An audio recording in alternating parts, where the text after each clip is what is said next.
this mate, right, called Jim. He's like a mad scientist. He's a really good bloke. He's probably one of my best friends. And like when we were growing up, I was always into my cooking, and he was always looking after animals, working in wildlife parks. And now he actually is a scientist, and he goes around sort of testing the ground and ecosystems and all that kind of weird stuff.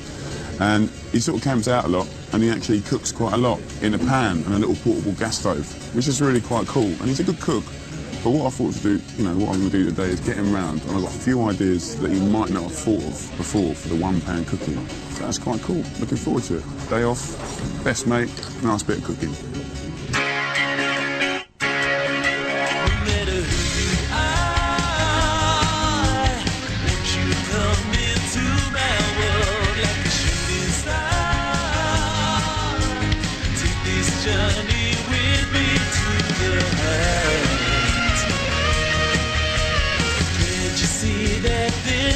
Just the start.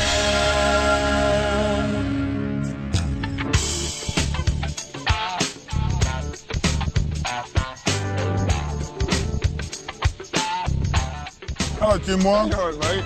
How you doing? Good, I'm good. Yeah, look at this, mate. I haven't seen this for a long time.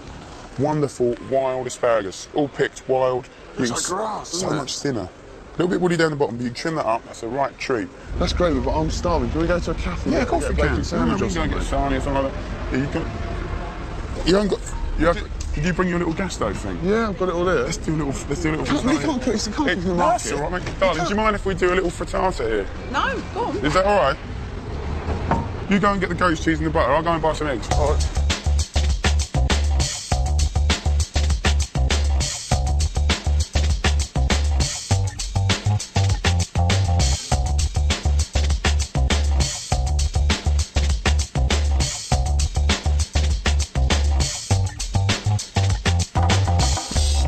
There you go. Now, so what I'm going to do, Jim, is I'm going to make a frittata. Do you know what that is, big fella? No, what's that? Is that? It's, well, you've cooked omelettes, obviously, before. It's like an Italian omelette. And all it is that you sort of, unlike the French omelette, which you sort of leave a little sort of, not uncooked, but a little like soft in the middle. Yeah. Frittata, you cook it all the way through, and you can kind of flavour it with all sorts, like a risotto, really.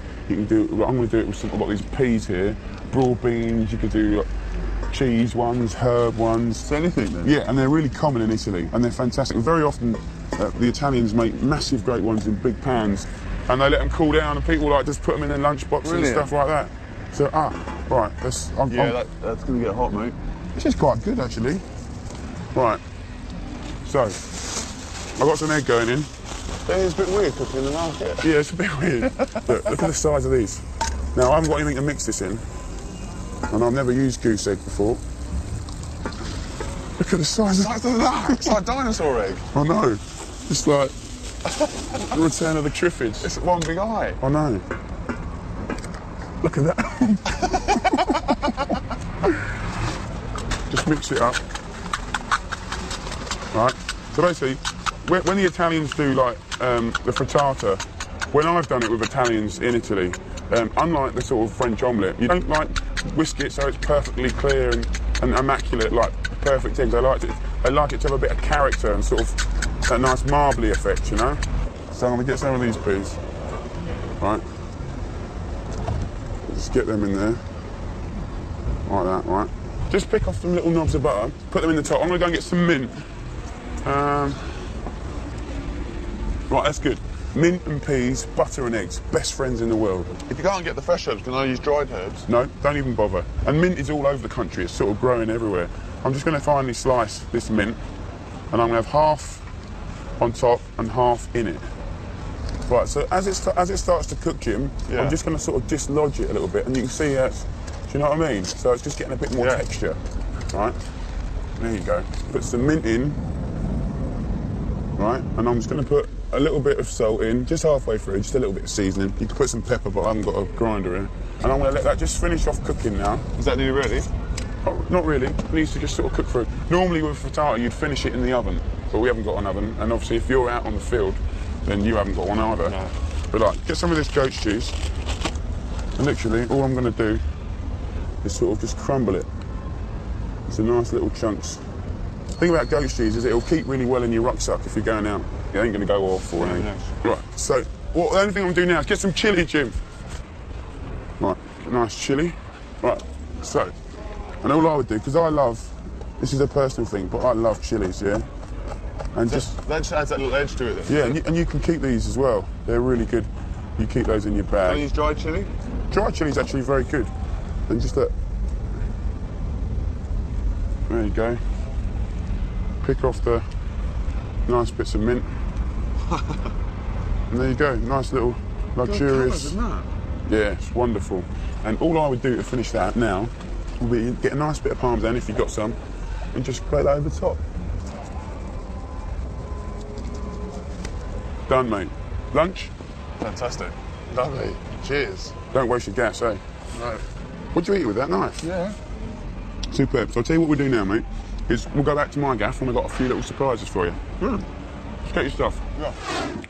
Give us a rough rundown of the kind of different sort of things you do in your pan when you're out and about. Well, anything I can carry really. So I mean, I even forage for food as well. So if I get a a bit of game or something, if I get a pheasant or chicken or Well, pheasants are quite easy to get, aren't they? yeah.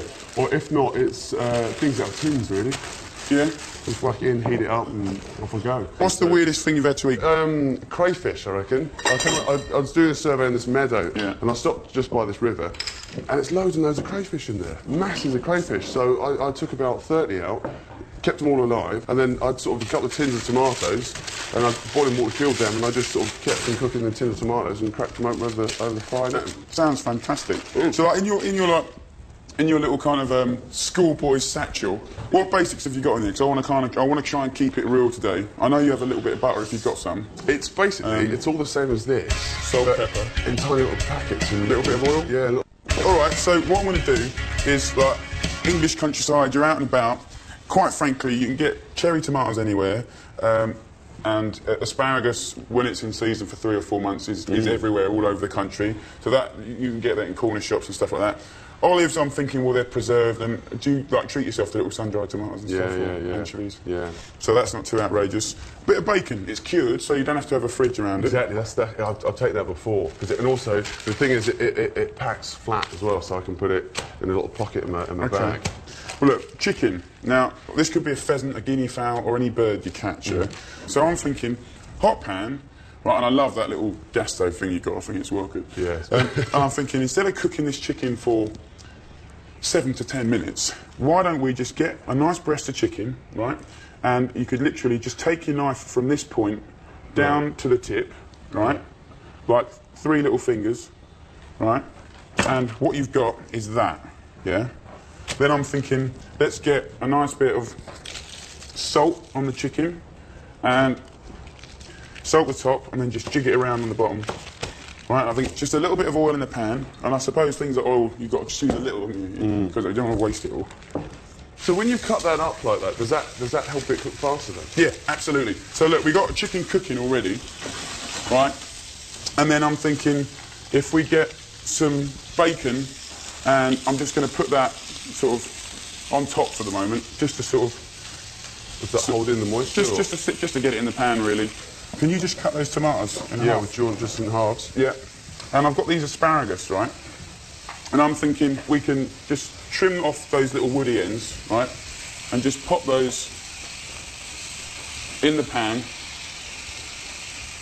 And easy. You see, I find the best thing about cooking in one pan is that the washing up. There is none. Yeah.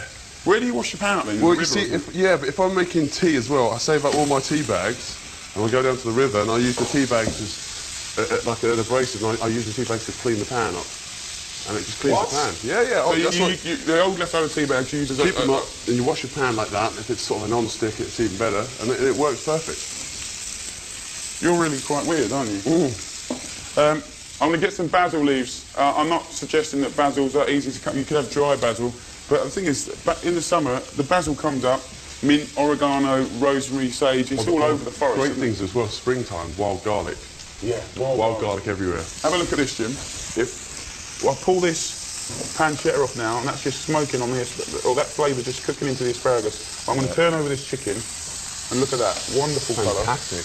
Right, and now we can put the pancetta onto the, or the bacon, sorry, onto the bottom of the tray.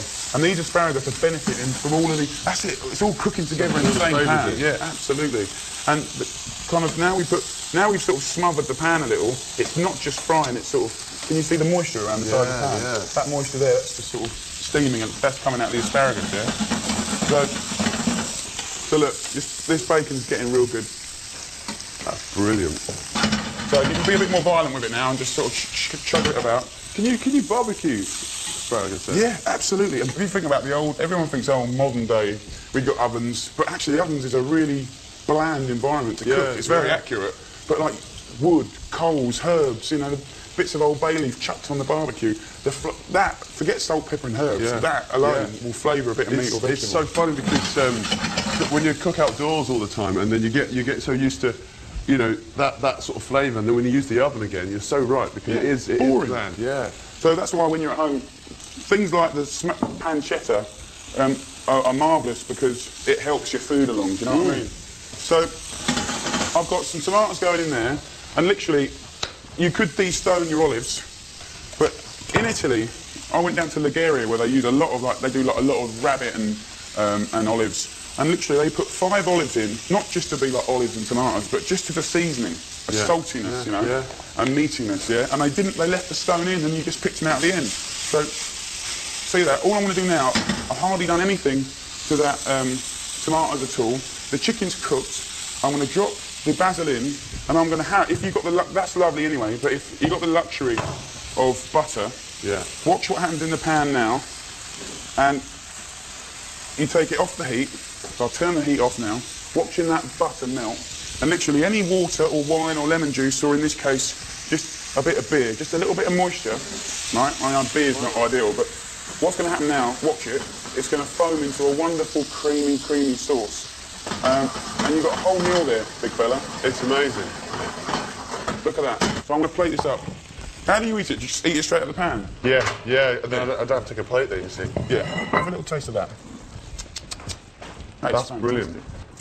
Is that helpful at all to you, Jim? That is, yeah, definitely. You're so right. I mean, the olives, they just add that little flavour, that saltiness to it. Yeah, and don't put them in as an ingredient, put them in as a seasoning.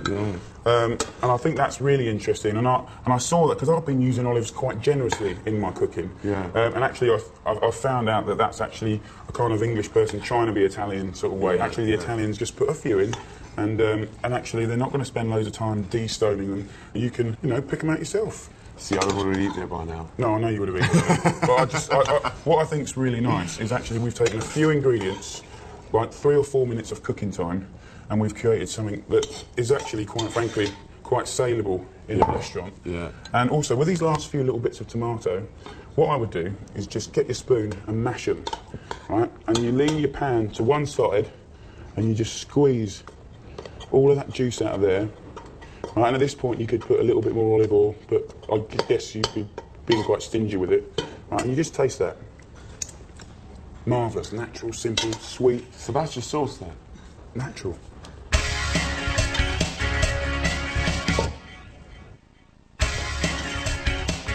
Have a little try it, Jim.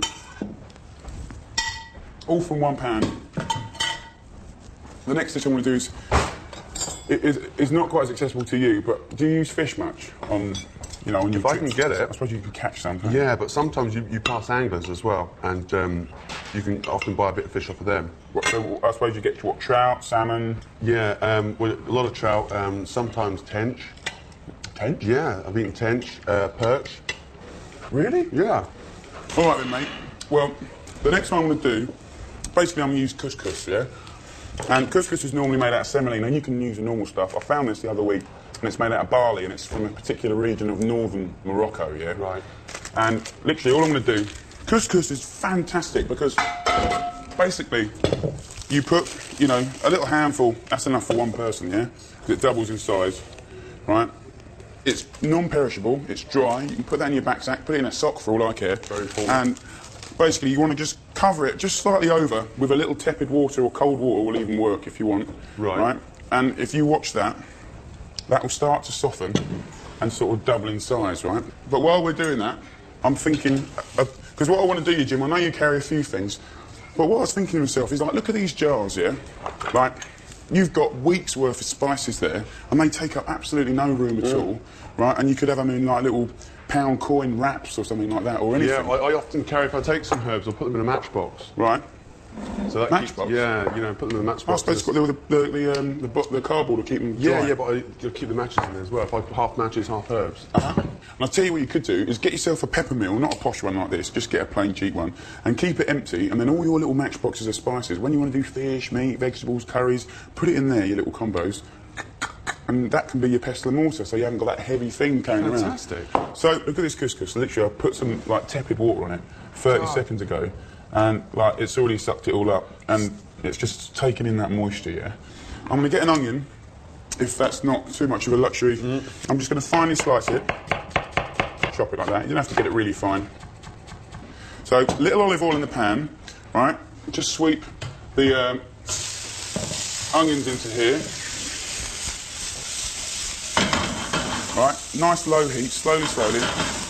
And I'm going to put some chilli. And obviously you could have dried chilli if you were sort of out and about. So you're leaving the seeds in there? Leave the seeds in, absolutely. You can use less then.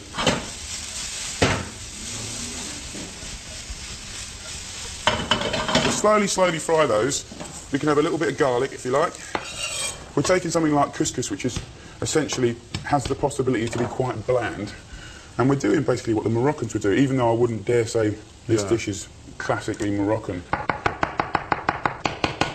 But, you know, I'm cooking this with a sort of a Moroccan feeling. The fact is I've never been there, so I don't know what I'm talking about.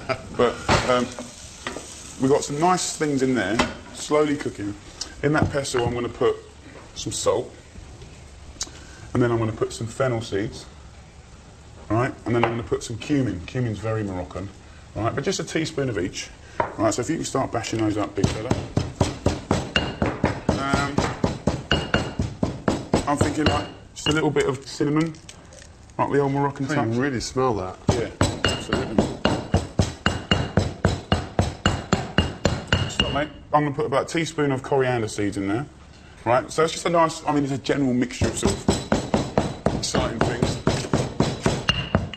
Let's have a look. Yeah, just ramble it around a bit. That's it. But you can smell it, can't you? Yes, that's so fragrant. Yeah, absolutely. And if you think that's a good smell, then you wait till you get it in the pan. Because the thing is, I suppose when they're dry, they're sort of dormant, you know what I mean? But when you actually apply a bit, bash them up, and then put them in a hot pan like that, what happens now is we're going to bring it all to life. Do you know what I mean? It's going to be all real. Yeah. So if you cook this in your house and you've got mates coming around for a few beers and watch a bit of football or something, as soon as they get in that door, it's like, bam, it's going to be like, whoa, yeah, we're in for a nice bit. This is brilliant bloke cooking, though, because, like, you know, £1 a lot. I think so, yeah. I think it's because it's all happening, you know, it's exciting cooking. I'm going to put a little knob of butter in there, right, and just let that melt. And that and the spices are going to have a right little party together. And I'm going to turn the heat up just a little bit more. And I'm going to use the coriander stalks here. Right, I'm just going to finely slice them. And I'm going to put them in there. And I'm going to put the coriander on top. I love coriander. Coriander's a great spice. Some people hate it. Most, you know, I think most people love it these days. Can you smell that? Yeah. So really, it's a bit like making a base for a curry. That's all looking good. At this point, I'm going to pour in the couscous. Just break it up. I'm just going to sprinkle this over there. And I'm going to do fish, Jim. But don't forget, what I could have done is I could have seared off with the garlic and the spices some chicken, cubed up chicken, some lamb, some mutton, I mean, you name it, you can do it. So I'm just going to put this couscous around here. So it's a real versatile dish, though, isn't it? Very versatile. That's what I love about couscous. So we've got some clams. You can use mussels, stuff like that. So I'm going to put these shellfish over here, like that. I've got some monkfish. Right, and don't forget, you could do this with mixture of fish, anything you like. So I'm going to put little bits of John Dory in here. And the wonderful thing about John Dory and monkfish is that they really, really do take on flavours. And I think the great thing about red mullet is that it's just such a fantastically oily, flaky fish, you know. So So with the fish you use, if it's quite firm flesh, does that help? I mean, it doesn't break up, or? No, not really. I really think you can do anything. I don't need any rules.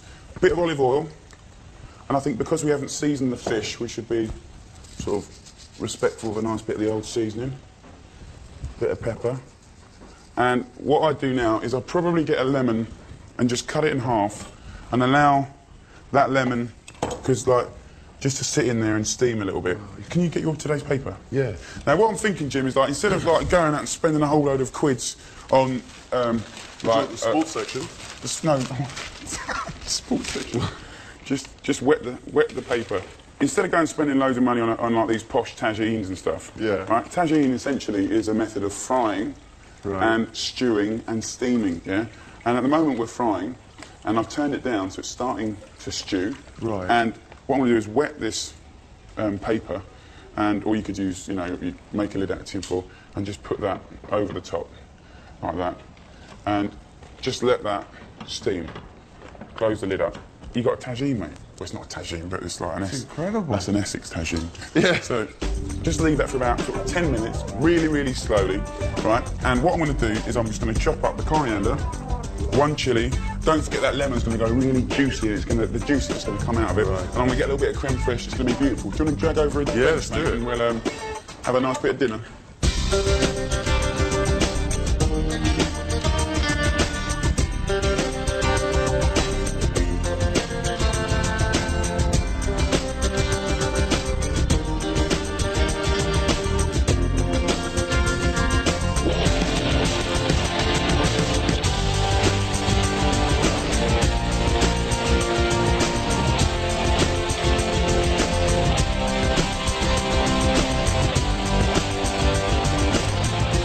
What do you reckon, mate?